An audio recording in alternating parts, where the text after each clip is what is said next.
Menertawakan dunia persilatan. Xiao Jianghu. Audiobook, novel silat. Cerita, Jin Yong. Jilid 97.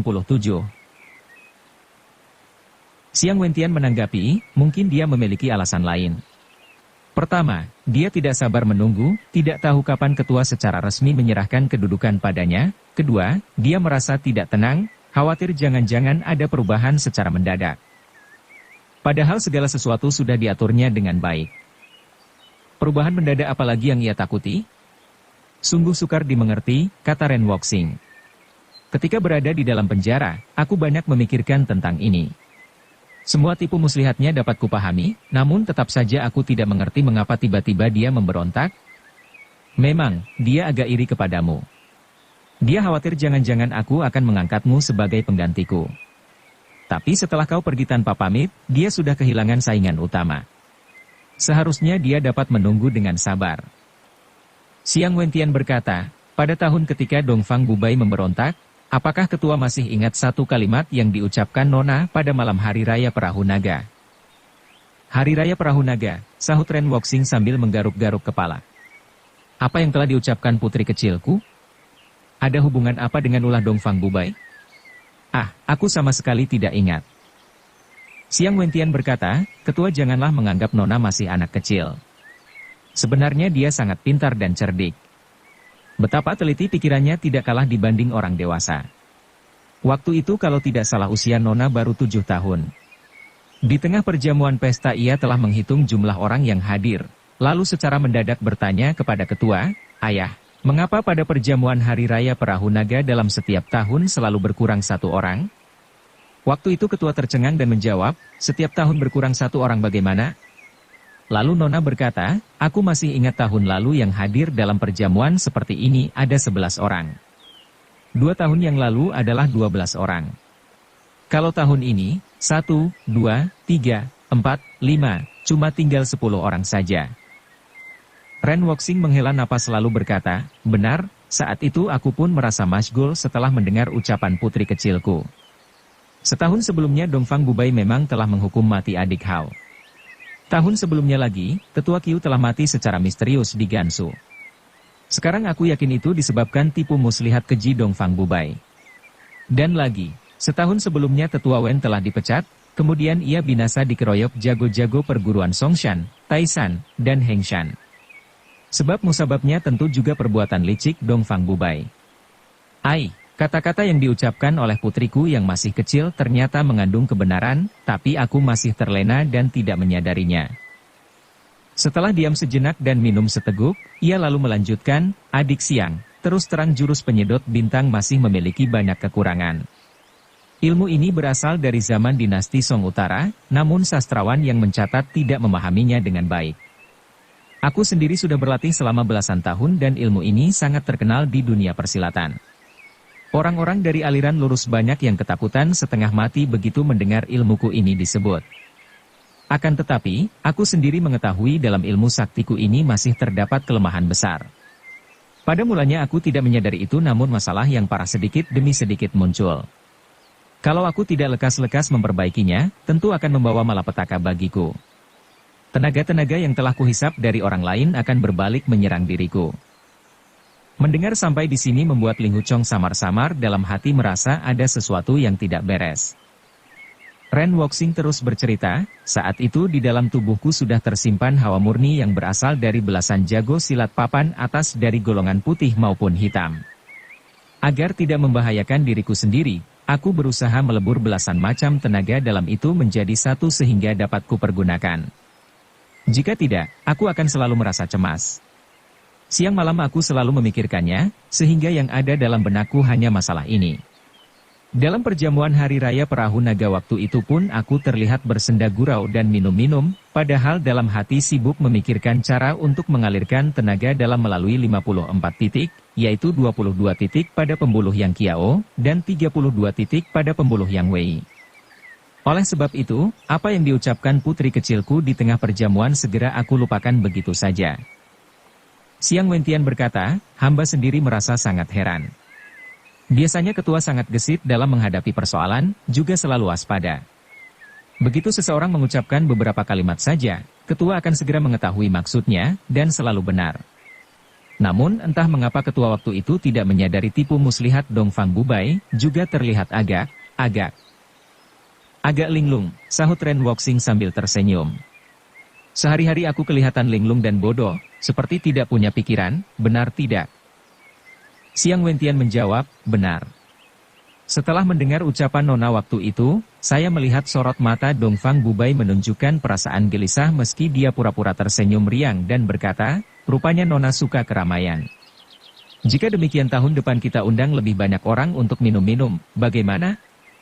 Mungkin waktu itu ia mengira ketua telah menyiapkan rencana untuk membereskannya, namun pura-pura tidak tahu untuk mencoba reaksinya. Maklum, ia sangat hafal kecerdasan ketua, dan dalam masalah yang jelas-jelas gamblang seperti ini mustahil ketua tidak curiga. Ren Woxing mengerutkan dahi sambil kemudian berkata, apa yang diucapkan putri kecilku 12 tahun yang lalu itu sama sekali tidak pernah kuingat. Sekarang kau telah menceritakannya, membuat aku samar-samar teringat putri kecilku memang pernah berkata demikian. Mendengar dia bicara seperti itu, mana mungkin Dongfang Bubai tidak gelisah? Xiang Wentian menambahkan, lagi pula usia nona semakin hari tentu semakin bertambah dewasa, dan bertambah pula kecerdasannya. Setahun atau 2 tahun lagi jangan-jangan nona akan membongkar rencana Dongfang Bubai. Atau kalau menunggu lagi, jangan-jangan ketua berubah pikiran dan menyerahkan kekuasaan kepada nona setelah dewasa. Maka, Dongfang Bubai tidak sabar menunggu lebih lama lagi dan lebih suka mengambil risiko dengan mengadakan pemberontakan. Mungkin inilah yang menjadi alasannya. Ren Woxing manggut-manggut dan menghela napas. Ia kemudian berkata, andai saja saat ini putri kecilku berada di sampingku, tentu kekuatan kita akan bertambah seorang kawan dan tidak akan selemah ini. Xiang Wentian berpaling kepada Ling Huchong dan berkata, adikku, kau dengar sendiri ketua telah mengatakan bahwa di dalam jurus penyedot bintang ternyata mengandung beberapa kelemahan. Tapi aku yakin selama 12 tahun terkurung di dalam penjara, meski cukup menderita, ketua tentu terbebas dari segala macam beban pekerjaan sehingga memiliki banyak waktu luang untuk memikirkan hal itu. Aku yakin ketua telah berhasil mengatasi kelemahan ilmu sakti ini. Ketua, apakah ucapan hamba benar? Sambil membelai janggutnya yang hitam lebat, Ren Woxing tertawa senang, lalu berkata, benar sekali. Untuk selanjutnya, tenaga dalam siapapun yang kuhisap akan dapat kupergunakan dengan baik, tanpa perlu khawatir akan diserang balik oleh tenaga-tenaga itu. Hahaha, adik Linghu, coba kau tarik napas dalam-dalam, apakah titik Yusen dan titik Shanzong di tubuhmu bergolak keras? Ling Huchong menarik napas panjang seperti apa yang dikatakan Ren Woxing. Benar juga, ia merasakan pada titik-titik tersebut ada semacam hawa murni yang melonjak-lonjak. Seketika raut mukanya pun berubah. Ren Woxing kembali berkata, kau baru saja belajar sehingga belum begitu merasakan bergolaknya hawa murni itu. Dulu ketika aku belum menemukan cara untuk mengatasinya, setiap kali hawa murni pada kedua titik tersebut bergolak keras, langit dan bumi rasanya seperti terbalik, benar-benar sukar ditahan. Meskipun keadaan sunyi senyap, tapi telingaku seperti mendengar derap kaki ribuan kuda, atau suara petir yang menggelegar. Kalau saja tubuhku tidak kacau balau seperti itu, mana mungkin Dongfang Bubai dan komplotannya berhasil menjalankan pemberontakan? Ling Huchong percaya apa yang dikatakan Ren Woxing itu bukan omong kosong belaka. Ia juga paham mengapa Ren Woxing dan Xiang Wentian membahas soal itu, adalah supaya ia memohon petunjuk kepada Ren Woxing. Namun kalau ia tetap menolak bergabung dengan sekte matahari dan bulan, maka dengan sendirinya permohonan demikian sukar untuk diucapkan. Ia pun berpikir, inti dari jurus penyedot bintang adalah bagaimana menghisap tenaga orang lain untuk dipergunakan sendiri. Sifat ilmu seperti ini sungguh keji dan mementingkan diri sendiri, sama sekali aku tidak ingin menguasainya. Untuk selanjutnya, aku juga tidak akan menggunakannya, kecuali terpaksa harus membela diri apabila diserang musuh. Tentang hawa murni liar dalam tubuhku yang sukar dilenyapkan memang sebelumnya juga begitu. Jiwaku ini rasanya seperti ditemukan kembali secara kebetulan. Aku, Ling Huchong, mana boleh hanya karena takut mati lantas mengingkari kata-kataku sendiri yang selama ini kupegang. Karena berpikir demikian, segera ia mengalihkan pembicaraan dengan berkata, Ketua, ada satu hal yang ingin kumintakan penjelasan. Guruku pernah bercerita bahwa, kitab Bunga Mentari adalah kitab pusaka yang tiada taranya di dunia persilatan. Jika berhasil menguasai ilmu silat dalam kitab tersebut, selain tiada tandingannya di muka bumi, juga bisa memiliki umur panjang sampai 100 tahun dan awet muda. Mengapa? Mengapa ketua tidak mempelajari kitab pusaka itu, dan sebaliknya justru berlatih jurus penyedot bintang yang ganas dan berbahaya? Ren Wuxing tersenyum hambar dan menjawab, sebab musabab permasalahan ini tentunya tidak boleh diceritakan kepada orang luar. Oh, mohon maaf aku terlalu lancang, ujar Ling Huchong dengan muka merah, karena merasa dirinya adalah orang luar yang tidak pantas bertanya lebih lanjut. Mendadak Xiang Wentian berdiri dan berseru dengan suara lantang, adik, usia ketua sudah lanjut. Umur kakakmu ini pun hanya selisih sedikit dari beliau. Jika kau bersedia masuk agama kami, kelak ketua tentu akan mewariskan jabatannya kepadamu. Andaikan kau menganggap sekte matahari dan bulan tidak memiliki nama baik, bukankah kelak jika kau sudah memegang tampuk pimpinan, maka kau bisa memperbaikinya, sehingga bisa membawa manfaat untuk umat manusia di dunia. Ren Wuxing meletakkan cawan arak di atas meja dengan keras, kemudian menuangkan arak sampai penuh dan berkata, lebih dari 100 tahun sekte matahari dan bulan bermusuhan dengan golongan yang menamakan dirinya aliran lurus. Jika kau tetap berkeras kepala tidak sudi masuk agama kami, maka penyakitmu tidak akan bisa sembuhkan, jiwamu setiap saat bisa melayang. Andaikan kau dapat hidup lebih lama lagi mungkin gurumu, ibu gurumu, dan orang-orang perguruan Huashan, dengan ilmu sakti yang aku miliki sekarang, terlalu mudah untuk menumpas segenap orang Huashan dan menghapus namanya dari dunia persilatan. Kita bisa bertemu di sini adalah suratan langit. Sekarang, silakan kau minum secawan arak ini. Tadinya hati Ling Huchong sempat tergerak mendengar ucapan Xiang Wentian yang tulus dan masuk akal. Namun begitu mendengar perkataan Ren Wuxing yang bernada ancaman membuat darah di dada pemuda itu terasa bergolak. Ia pun berseru lantang, ketua, kakak, tubuhku memang pernah terluka parah dan tiada harapan untuk sembuh. Umurku juga tinggal menghitung hari saja. Namun tanpa sengaja aku telah mempelajari ilmu silat ketua sehingga nyawaku bisa diselamatkan. Tapi jika kemudian aku tidak mampu mengatasi serangan balik hawa murni liar di dalam tubuhku juga tidak masalah. Sudah lama aku tidak terlalu menganggap penting selembar nyawaku ini. Hidup dan mati sudah suratan takdir. Perguruan Huashan juga sudah berdiri selama ratusan tahun dan tentu mempunyai jalan hidupnya sendiri. Orang lain belum tentu mampu menumpasnya begitu saja. Hari ini kita sudahi saja pembicaraan sampai di sini. Sampai jumpa di kemudian hari. Usai berkata demikian ia lalu memberi hormat kepada Ren Wuxing dan Xiang Wentian, kemudian berbalik dan melangkah pergi. Xiang Wentian bermaksud membuka suara, namun Ling Huchong sudah pergi jauh dengan gerakan secepat kilat. Begitu keluar dari Wisma Mei Suang, Ling Huchong menarik napas dalam-dalam. Tertiup oleh angin malam yang berhembus, membuat badannya terasa segar menyenangkan. Dilihatnya bulan sabit menghias angkasa di balik ranting-ranting pepohonan liu, serta terpantul bayangannya pada permukaan air danau di kejauhan. Ling Huchong berjalan menuju ke tepi danau.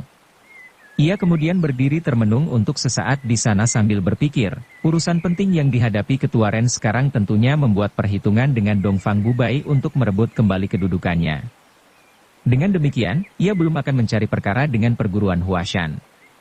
Namun kalau guru, ibu guru, dan para adik seperguruan yang tidak tahu menahu soal ini sampai kepergok olehnya, mereka bisa celaka. Aku harus berusaha memberitahu mereka agar segera berjaga-jaga dan selalu bersikap waspada. Tapi, entah di mana mereka saat ini berada.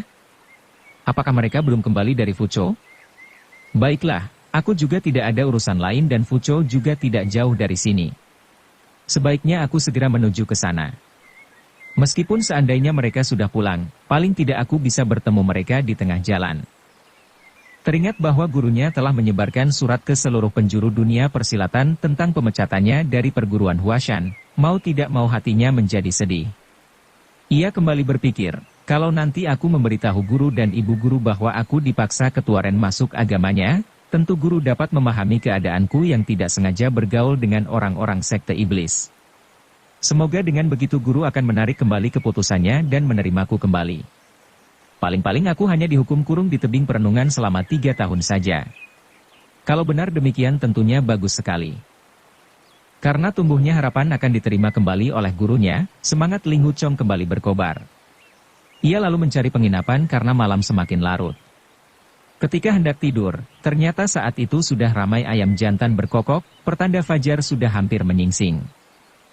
Ling Huchong bangun dari tidur setelah lewat tengah hari. Ia berpikir sebelum bertemu dengan sang guru dan ibu guru, lebih baik jangan memperlihatkan wajah aslinya. Apalagi ingin pernah memerintahkan Zhu Qianqiu dan kawan-kawan yang lain supaya menyiarkan berita ke dunia persilatan untuk menghabisi nyawanya. Maka, ia pun memutuskan lebih baik menyamar saja demi menghindari kesulitan. Tapi sebaiknya menyamar sebagai apa? Sambil melamun ia berjalan keluar kamar. Baru saja langkahnya sampai di pekarangan tengah, mendadak ada orang mengguyurkan sebaskom air ke arahnya. Namun dengan gerakan gesit ia berhasil menghindar sehingga siraman air tersebut mengenai tempat kosong. Waktu berpaling, dilihatnya seorang perwira tentara memegang sebuah baskom air bekas cuci muka sedang melotot kepadanya, bahkan mengomel dengan kasar, "Kau jalan tidak pakai mata, ya? Apa kau tidak lihat tuan besarmu sedang membuang air kotor?" Sungguh gusar hati Ling Huchong melihat ada orang yang sedemikian kasar. Sudah hampir mengguyur orang lain dengan air kotor masih mendahului memaki pula. Dilihatnya usia perwira itu sekitar 40-an. Wajahnya penuh cambang di kedua pipi namun sikapnya gagah. Dari pakaian seragamnya dapat diperkirakan ia seorang perwira menengah berpangkat, Wei Guan. Pada pinggangnya tergantung sebilah golok. Dadanya terlihat membusung dengan perut buncit, pertanda sering menyalahgunakan kekuasaan. "Lihat apa? Apa kau tidak mengenali tuan besarmu ini?" bentak perwira itu lagi. Mendadak Ling Huchong mendapat akal. Ia pikir menarik juga jika menyamar sebagai perwira ini. Dengan demikian ia dapat berkeliaran ke sana kemari dengan bebas, tanpa khawatir diperhatikan kaum persilatan. Mulutnya pun tersenyum simpul membayangkan hal itu. "Tertawa apa? Nenekmu, apanya yang lucu?" demikian perwira itu lagi-lagi membentak. Ling Huchong tidak menggubris lebih jauh. Ia pergi menemui pengurus penginapan untuk membayar tagihannya. Dengan suara perlahan ia pun bertanya pula, dari mana perwira garang itu berasal? Pengurus penginapan menjawab, "Siapa yang tahu dia dari mana?" Dia mengaku datang dari kota Beijing. Baru menginap 1 malam di sini, pelayan yang meladeni sudah kena tampar 3 kali. Sudah banyak pula makanan dan arak bagus yang dia habiskan, entah nanti mau bayar atau tidak. Ling Huchong mengangguk-angguk, kemudian keluar dari penginapan dan masuk ke dalam sebuah kedai minum. Ia memesan sepoci teh dan minum dengan perlahan. Setelah menunggu 1 jam, terdengar suara derap kaki kuda. Rupanya perwira itu telah keluar dari penginapan dengan menunggang seekor kuda merah. Ia melecutkan cambuknya berkali-kali sambil membentak-bentak, "Minggir, minggir! Nenekmu, hayo lekas minggir!" Beberapa pejalan kaki yang terlambat menyingkir pun terkena lecutan cambuknya hingga berteriak-teriak kesakitan. Sejak awal Ling Huchong telah membayar teh yang dipesannya. Begitu melihat sang perwira memacu kudanya, ia segera bangkit mengikuti di belakang. Perwira itu terus melarikan kudanya ke jalan raya melewati pintu gerbang barat. Setelah cukup jauh meninggalkan kota, Ling Huchong pun mempercepat langkah kakinya. Sesampainya di jalan sepi, ia pun melompat dan menghadang ke depan kuda sambil mengibaskan tangan kanannya. Kontan saja kuda yang ditunggangi perwira itu terkejut dan meringkik sambil berjingkrak ke atas. Hampir saja perwira itu jatuh terbanting. Untung kepandaian menunggang kudanya cukup mahir sehingga badannya ikut menegak dengan masih tetap duduk di atas pelana. Ling Huchong membentak keras, "Nenekmu, kau jalan tidak pakai mata, ya? Hampir saja binatang tungganganmu ini menubruk mati bapakmu." Perwira itu sangat gusar karena tiba-tiba saja dihadang perjalanannya, apalagi dimaki seperti itu. Ketika kudanya sudah berdiri tegak, ia segera melecutkan cambuknya ke atas kepala Ling Huchong. Ling Huchong merasa kurang leluasa bertindak di tengah jalan raya. Ia pun berpura-pura menjerit ketakutan lalu berlari menuju sebuah jalan kecil di dekat situ. Sudah tentu si perwira tidak mau menyudahi begitu saja. Ia melompat turun dari kuda dan menambatkan tunggangannya itu sekadarnya di batang pohon, lalu mengejar ke arah Ling Huchong pergi. "Aduh!" teriak Ling Huchong sambil terus berlari ke dalam hutan. Dengan membentak-bentak dan memaki kalang kabut perwira itu terus mengejar. Tapi baru saja ia memasuki hutan itu, tiba-tiba iganya terasa kesemutan. Tanpa ampun ia pun jatuh tersungkur. Dengan kaki kiri menginjak dada perwira yang sudah roboh tak berkutik itu, Ling Huchong tertawa dan berkata, nenekmu, kepandaian cuma begini saja tapi berani memimpin pasukan perang segala. Ia kemudian menggeledah baju perwira itu dan mengeluarkan sebuah amplop besar. Pada sampul tertulis, surat pengangkatan dengan stempel merah Kementerian Angkatan Perang. Setelah sampul dibuka, di dalam amplop terdapat selembar kertas tebal, yang isinya berupa surat pengangkatan yang ditujukan kepada U Tiande, dari jabatannya sebagai perwira distrik Changsou di Hubei, menjadi komandan militer kota Quanzhou di Fujian. Ia ditetapkan pula supaya segera berangkat ke tempat tugas yang baru tersebut. Ternyata Tuan Besar Komandan Tentara. Jadi, kau ini yang bernama Wu Tiande, ya? Tanya Ling Huchong dengan tertawa. Lantaran dadanya terinjak dan tak bisa berkutik, muka perwira itu menjadi merah padam. Ia masih mencoba membentak, lekas lepaskan aku, kau berani menghina pejabat negara? Apa kau tidak takut pada hukum? Walaupun mulutnya masih membentak, tapi lagatnya sudah tidak angkuh seperti tadi. Ling Huchong kembali tertawa dan berkata, bapakmu ini kehabisan bekal, ingin pinjam pakaianmu untuk digadaikan. Tangannya lalu menepuk perlahan ubun-ubun perwira itu sehingga pingsan. Dengan cepat ia lantas melucuti pakaian seragam orang bernama Wu Tiande itu. Ia berpikir perwira ini tentu sudah biasa menindas rakyat kecil, maka harus diberi pelajaran yang setimpal. Segera ia melucuti pula pakaian dalam orang itu hingga telanjang bulat. Ia kemudian mengambil bungkusan perwira itu yang terasa agak berat. Begitu dibuka, ternyata berisi perak beberapa ratus tahil, serta 3 buah emas lantakan Yuan Bao. Pikirnya, ini tentu hasil pemerasan terhadap rakyat kecil. Sukar bagiku untuk mengembalikan ke asalnya, terpaksa untuk beli arak saja. Hahaha. Sambil bergelak tawa ia lantas menanggalkan pakaian sendiri, lalu mengenakan seragam perwira itu lengkap dengan sepatu bot kulit, golok kebesaran, serta menyandang bungkusan berisi uang perak dan emas tadi. Pakaiannya sendiri kemudian dirobek-robek untuk dipakai mengikat Wu Tiande yang sudah tidak bisa berkutik itu pada sebatang pohon. Mulut si perwira dijejali pula dengan tanah liat sampai penuh. Tidak berhenti sampai di sini, Ling Huchong pun mencukur habis kumis, janggut, dan cambang Wu Tiande dan memasukkannya ke dalam saku baju. Hahaha, sekarang aku menjadi penjahat. Bagus sekali, ujarnya kemudian bergegas kembali ke jalan raya. Begitu menemukan kuda si perwira, Ling Huchong langsung melompat ke punggungnya dan melecutkan cambuk ke udara. Mulutnya lantas membentak-bentak, minggir, minggir. Nenekmu, kau jalan tidak pakai mata, ya? Hahaha. Di tengah suara tertawanya itu ia melarikan kuda rampasan tersebut ke arah selatan. Malamnya ia menginap di kota Yuhang. Pengurus dan pelayan penginapan meladeni dengan sangat hormat dan penuh perhatian. Esok paginya, Ling Huchong menanyakan arah ke Fujian, lalu memberi persenan 5 tahil perak. Kontan pengurus dan pelayan penginapan sangat berterima kasih dan mengantar keberangkatannya dengan hormat sampai keluar gerbang. Untung kalian bertemu perwira gadungan. Jika bertemu Tiande yang asli, tentu kalian bisa celaka, pikir Ling Huchong. Ia kemudian pergi ke sebuah toko membeli sebuah cermin dan sebotol lem, setelah itu memacu kudanya meninggalkan kota kecil tersebut. Setelah sampai di tempat sepi, dikeluarkannya cermin tadi dan ia mulai menempelkan potongan kumis, janggut, dan cambang milik Wu Tiande ke wajahnya.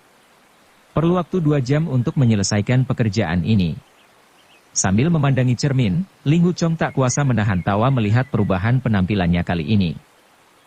Setelah perjalanan melewati Chuzhou dan sampai di Jinhua, logat bicara daerah selatan mulai terasa. Tentu saja Ling Huchong kesulitan mendengarnya karena logat bicara penduduk di sini berbeda dengan daerah utara dan tengah. Untungnya orang-orang mengira ia adalah perwira asli sehingga mereka pun berusaha berbicara dalam bahasa Mandarin kepadanya.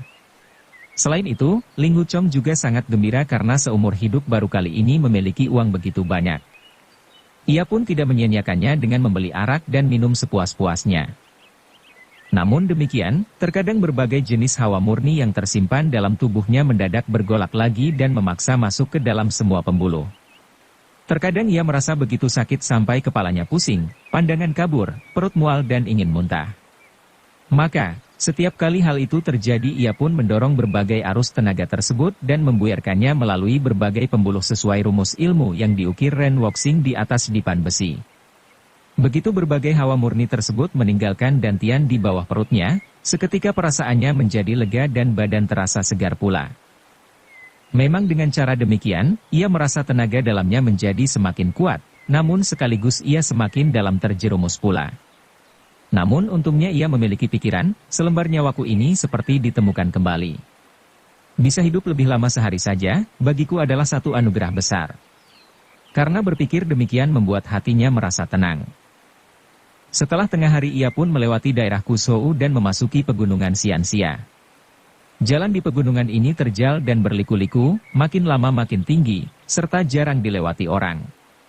Untung saja kuda yang ia tunggangi adalah kuda bermutu baik dan cukup tangguh berlari melewati jalan pegunungan. Setelah berkuda lebih dari 20 li menyusuri lereng pegunungan tersebut, Ling Huchong merasa keadaan bertambah sunyi dan tidak lagi terlihat orang lewat. Kini ia merasa perjalanannya terlalu terburu-buru sehingga melewatkan penginapan atau rumah terakhir di daerah situ, padahal hari sudah hampir gelap. Terpaksa ia pun memetik buah-buahan liar yang ditemukannya sekadar untuk mengganjal perut. Ketika melihat ke bawah tebing, tampak sebuah gua kecil yang agak kering dan sepertinya cukup aman dari gangguan serangga dan binatang lainnya. Segera ia pun menambatkan kudanya pada sebatang pohon dan membiarkan hewan itu merumput. Lalu, ia sendiri mencari rumput kering untuk digunakan sebagai alas tidur di gua tersebut. Tiba-tiba Ling Huchong merasa hawa murni pada titik dan Tian bergolak. Segera ia duduk bersama Di untuk mengatasinya. Ilmu sakti milik Ren Wuxing semakin sering digunakan justru semakin sukar dikendalikan, serta terasa tidak nyaman. Namun ia tidak menyerah dan terus-menerus mengerahkannya, sampai akhirnya badan terasa nyaman tak terlukiskan, seperti dewa yang melayang-layang ringan di kahyangan. Ia kemudian menarik napas panjang, lalu bangkit dari duduk. Bibirnya tersenyum getir sambil berpikir, tempo hari aku bertanya kepada Ketua Ren mengapa dia mempelajari jurus penyedot bintang, padahal di tangannya sudah ada kitab bunga mentari yang tiada bandingannya. Namun aku tidak mendapatkan jawaban darinya. Sekarang aku telah paham sebab musababnya. Ternyata jurus penyedot bintang ini kalau sudah dipelajari, sulit untuk dihentikan begitu saja. Benar-benar membuat ketagihan. Berpikir demikian mau tidak mau membuat hatinya cemas. Ibu guru pernah bercerita kepadaku tentang orang-orang suku Miao yang suka memelihara serangga beracun. Meskipun mereka sadar hal itu sangat berbahaya, tapi mereka sukar juga untuk melepaskannya. Padahal kalau serangga-serangga itu tidak digunakan untuk menyerang orang lain, maka mereka akan berbalik menyerang majikan sendiri. Jangan-jangan di masa depan nasibku seperti orang Miao yang memelihara serangga beracun itu? Ia lalu keluar gua dan melihat bintang-bintang memenuhi angkasa. Saat itu di sekeliling gua yang terdengar hanya suara serangga belaka. Tiba-tiba kemudian terdengar suara langkah kaki orang di jalan pegunungan. Jaraknya memang masih jauh, namun saat ini tenaga dalam Ling Huchong teramat kuat, sehingga pendengarannya menjadi lebih tajam pula. Sebuah pikiran terlintas di benaknya. Segera ia pun melepaskan tali kudanya, lalu menepuk pantat kuda itu perlahan agar berjalan ke arah lembah. Ia sendiri lantas bersembunyi di belakang pohon. Tak lama kemudian terdengar suara langkah kaki orang-orang itu semakin mendekat. Jumlahnya ternyata tidak sedikit. Di bawah sinar bintang yang remang-remang terlihat orang-orang itu memakai seragam berwarna hitam. Seorang di antaranya terlihat memakai ikat pinggang kuning. Sepertinya mereka adalah rombongan anggota sekte iblis sebanyak 30 orang lebih, yang semuanya berjalan tanpa berbicara sedikit pun. Mereka menuju ke arah Fujian. Apakah ada hubungannya dengan perguruan Huashan? Apakah mereka mendapat perintah Ketua Ren untuk membuat susah guru dan ibu guru, pikir Ling Huchong. Ditunggunya rombongan itu pergi agak jauh, baru kemudian ia membuntuti dari belakang dengan hati-hati. Setelah melewati beberapa li kemudian, jalan pegunungan itu mendadak berubah curam.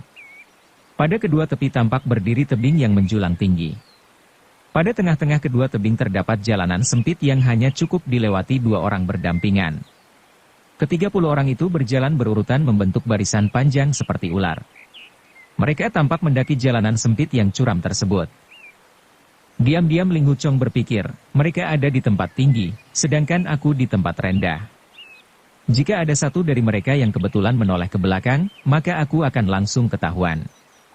Maka, ia pun lantas menyusup ke dalam semak-semak rumput di tepi jalan. Kalau rombongan itu sudah melewati puncak tebing dan turun melalui lereng di sebelah selatan sana, barulah ia kembali mengejar. Di luar dugaan, ketika orang-orang itu sampai di atas bukit, Secara tiba-tiba mereka berpencar dan bersembunyi di balik bebatuan padas. Hanya dalam waktu sekejap mereka semua sudah menghilang, bahkan bayangan pun tidak terlihat. Ling Huchong terkejut dan mengira kehadirannya telah diketahui oleh orang-orang itu. Namun ia segera menemukan jawaban dan berpikir, mereka bersembunyi di sana adalah untuk menyergap musuh yang hendak naik ke atas bukit. Benar, tempat ini memang sangat berbahaya. Kalau mereka tiba-tiba menyerang tentu pihak lawan akan sulit menghindar. Siapa kira-kira yang hendak mereka sergap? Apakah guru dan ibu guru telah pulang ke utara, namun ada hal penting yang membuat mereka harus kembali ke selatan lagi? Kalau tidak, mengapa harus berjalan malam-malam melewati tempat seperti ini? Apakah malam ini aku bisa berjumpa dengan adik kecil? Berpikir tentang Yuling San seketika sekujur tubuhnya terasa merinding panas. Pemuda itu lantas merangkak keluar dari balik semak rumput, lalu mendaki hingga menjauhi jalan setapak tadi. Sesudah cukup jauh barulah ia berlari turun ke bawah sekencang-kencangnya. Sesudah tidak tampak lagi tanjakan bukit tadi, ia baru berani kembali ke jalan pegunungan dan melangkah menuju ke arah utara. Sambil terus berlari ia memasang telinga dengan seksama, memperhatikan apakah ada suara langkah orang yang datang. 10 li kemudian, tiba-tiba dari tempat yang lebih tinggi di sebelah kiri lereng terdengar suara ketus seseorang sedang berkata, "Kau masih saja membela Ling Huchong keparat itu?"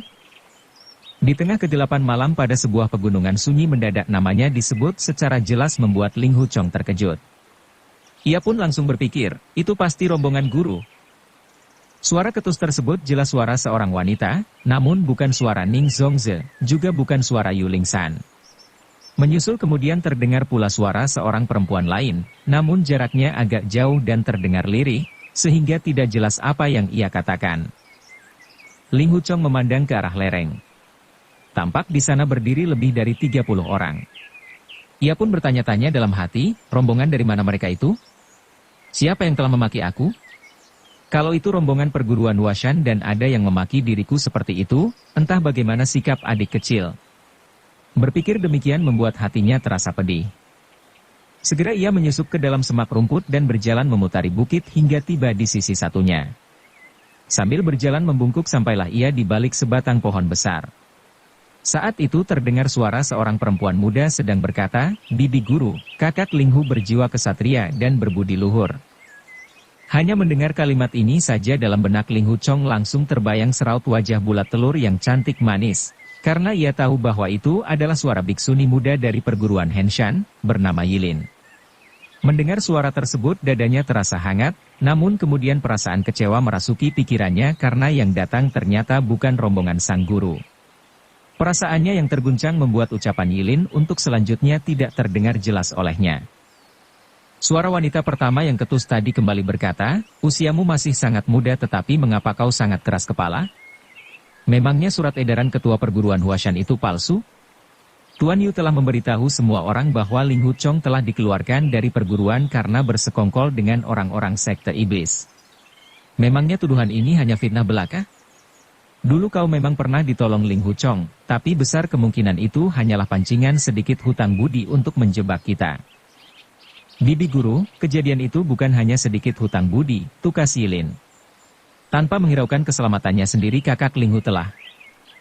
"Masih kau juga menyebutnya kakak?" bentak wanita yang pertama tadi.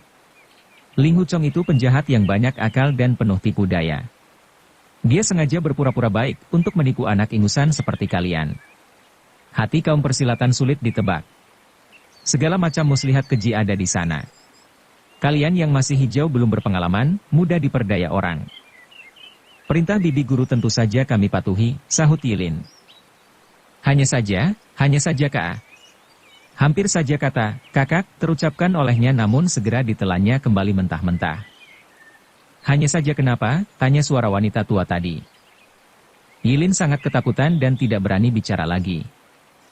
Wanita tua itu lantas berkata, "Kali ini Ketua Zuo dari perguruan Songshan telah mengabarkan berita bahwa Sekte Iblis telah bergerak secara besar-besaran menuju Fujian untuk merebut kitab pedang penakluk iblis milik keluarga Lin di kota Fuzhou. Ketua Zuo memberikan perintah supaya Serikat Pedang Lima Gunung bersatu entah bagaimana caranya menghalangi rencana para siluman sesat itu. Kalau kitab tersebut sampai jatuh ke tangan mereka, tentu ilmu silat Sekte Iblis bertambah maju pesat, sehingga perserikatan kita bisa-bisa mati tanpa kubur. Putra tunggal keluarga Lin sudah menjadi murid Tuan Yu, dan jika kitab pedang itu juga berada di tangan perguruan Huashan, maka kita ikut bersyukur.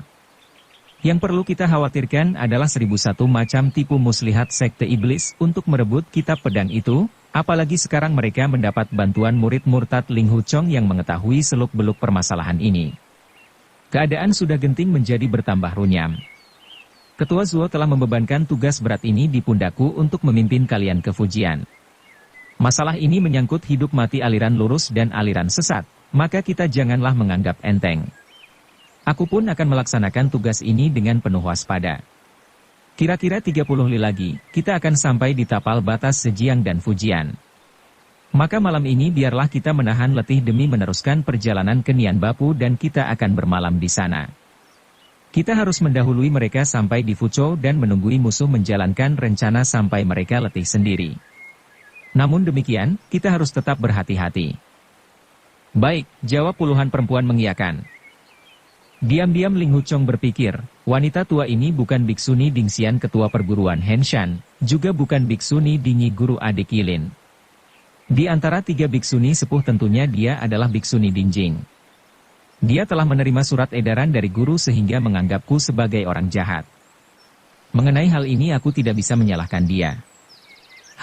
Dia mengira rombongannya sudah mendahului berjalan di depan, padahal orang-orang sekte iblis sudah bersembunyi di atas bukit sana. Untung saja aku melihat semuanya. Tapi bagaimana sebaiknya caraku memberitahu mereka? Biksuni tua bernama Dingjing itu kembali berkata, begitu kita memasuki wilayah Fujian, maka kita harus selalu waspada. Di segala penjuru kita harus senantiasa merasa diintai musuh.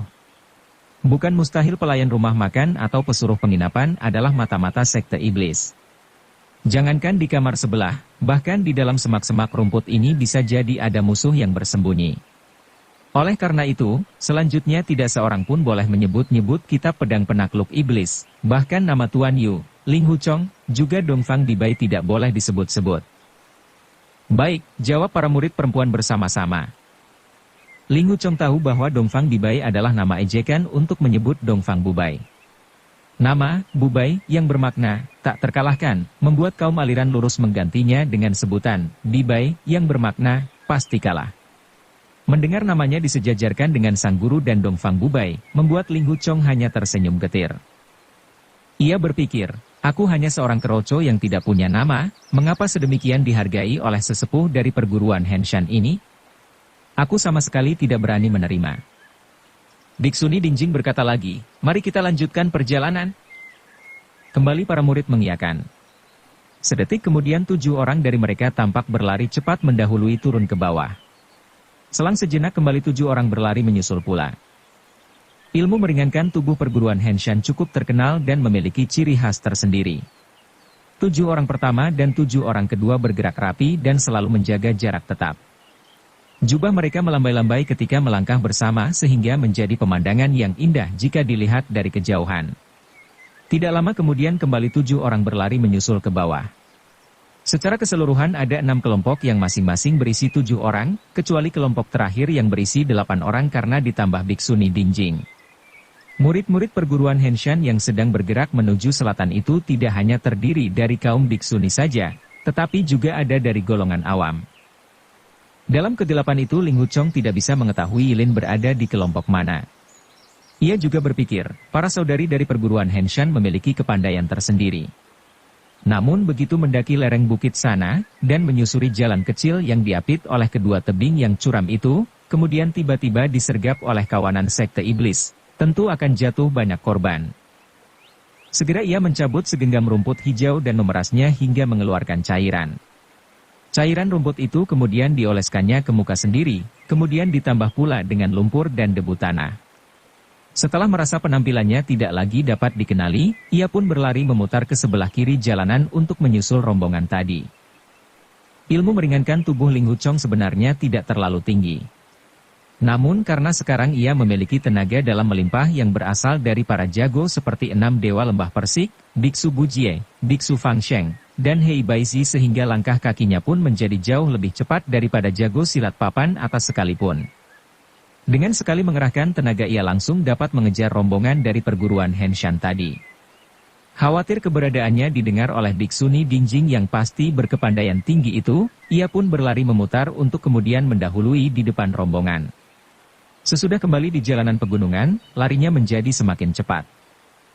Setelah berlari agak lama ia pun sampai di bawah tanah tanjakan dekat jalanan sempit tadi.